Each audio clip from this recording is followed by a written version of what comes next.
पुण्यातील फर्ग्युसन रोडवरील हा तरुणाचा व्हायरल व्हिडिओ. हा विद्यार्थी PMPL ची बस थांबवण्यासाठी हात करतो. विद्यार्थ्याला पाहून बस ड्रायव्हर ही बस थांबवतो. विद्यार्थी लगबगीनं बस जवळ जातो. तो बसमध्ये चढेल असं वाटत असतानाच तो अचानक बसच्या दाराजवळच थांबतो. बसमध्ये न चढता तो आपला एक पाय बसच्या स्टेप्सवर ठेवतो आणि पायातील शूजची लेस बांधतो.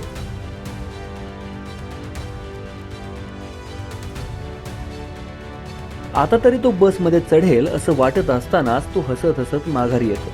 बसमध्ये चढतच नाही. नंतर लक्षात येतं केवळ रील बनवण्यासाठी या तरुणानं हा खाटाटोप केलाय. या विद्यार्थ्याचा हा व्हिडिओ समोर आल्यानंतर संताप व्यक्त केला जातोय. सध्याचं जग हे सोशल मीडियाचं आहे. या व्यासपीठाच्या माध्यमातून लोकांमधील कला कौशल्य जगासमोर येत आहे.